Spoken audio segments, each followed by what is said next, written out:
जय श्री राम मित्रों, स्वागत है हमारे YouTube चैनल एस्ट्रोब्रिज में आप सभी का।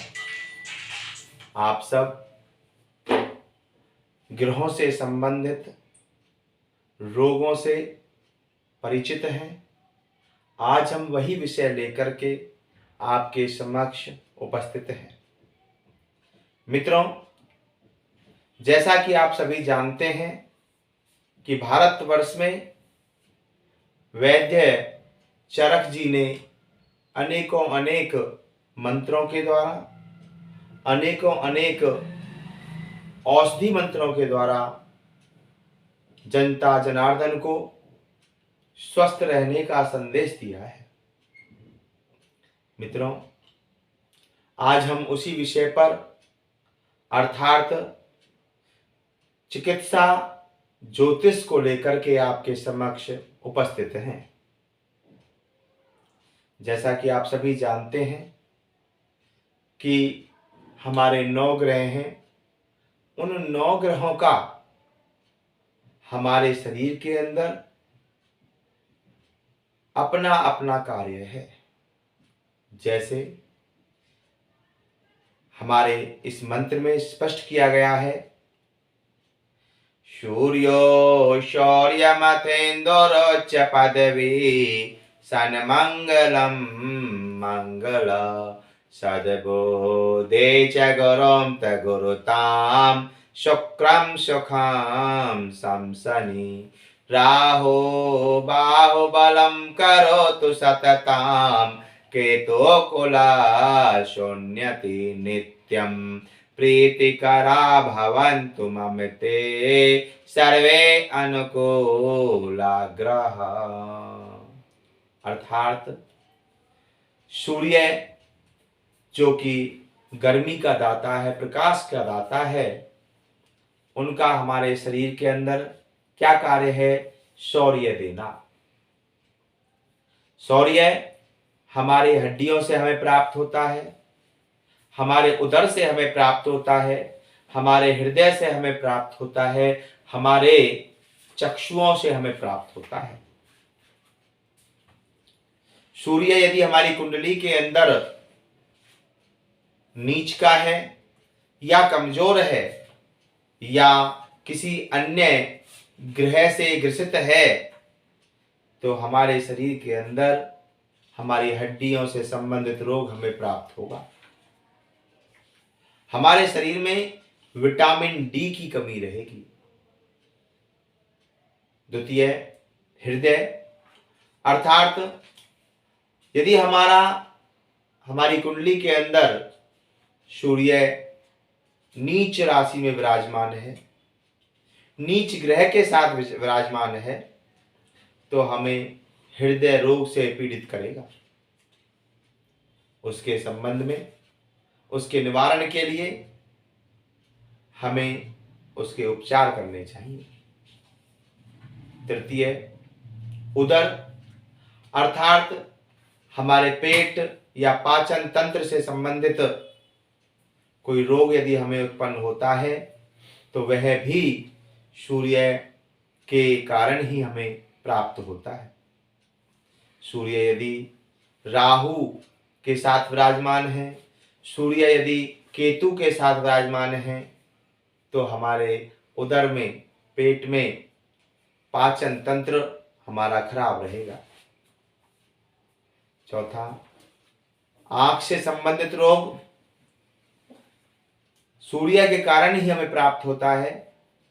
जब सूर्य हमारे तन भाव में विराजमान होकर के किसी पाप ग्रह अर्थात राहु, केतु और शनि से ग्रसित हो जाता है, तो हमें चक्षु रोग लग जाता है। मित्रों, सर्वप्रथम हड्डी रोग के निवारण के लिए हम कहीं ना कहीं उन्हीं ग्रहों की से संबंधित दवा आदि का प्रयोग करते हैं, उन्हीं की आराधना करते हैं। तो यहाँ भी सूर्य की हमें आराधना करनी है, सूर्य को बलिष्ठ करना है। कुंडली के अंदर यदि सूर्य नीच राशि में विराजमान है और हमें हड्डी रोग लगा है तो हमें सूर्य को जल देना चाहिए। सूर्य को गुड़ डाल करके हमें जल देना चाहिए। द्वितीय, हृदय, यदि हमें हृदय रोग है और हमारी कुंडली के अंदर सूर्य राहु या शनि के द्वारा ग्रसित है तो हमें आदित्य हृदय स्तोत्र का पाठ करना चाहिए या अपने किसी द्विज आचार्य से या ब्राह्मणों से उसका पाठ कराना चाहिए। तृतीय, उदर से संबंधित रोग के लिए हमें सूर्य से तप्त जल पीना चाहिए। सूर्य के प्रकाश में जल रख करके तप्त होने के पश्चात हमें वह जल पीना चाहिए। अगर हो सके तो तांबे के पात्र में उस जल को रखें और उस जल को ग्रहण करें। चौथा, आंख से संबंधित रोग, चक्षु से संबंधित रोग भी सूर्य यदि नीच राशि में विराजमान हो जाता है तो हमें प्राप्त होता है।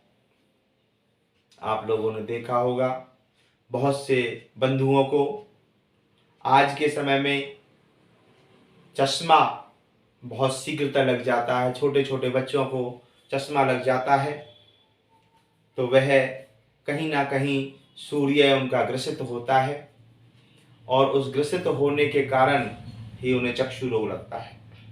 इसलिए हमें सूर्य को जल देते समय उस जल के मध्य से उन किरणों को देखना चाहिए एवं चाक्षुषी विद्या का पाठ स्वयं करना चाहिए या ब्राह्मणों के द्वारा कराना चाहिए।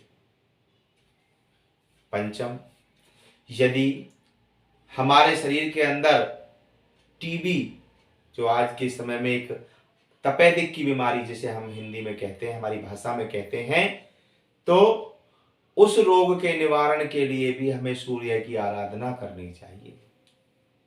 सूर्य को मजबूत करने के लिए गुड़ दान करना चाहिए। रविवार के दिन गऊ को आटे की लोई में गुड़ रख करके खिलाना चाहिए। सूर्य को जल देना चाहिए और ओम भास्कराय नमः इस मंत्र का जप करना चाहिए। आज के लिए बस इतना ही। हम कल दोबारा से उपस्थित होंगे आपके समक्ष एक नया विषय लेकर के।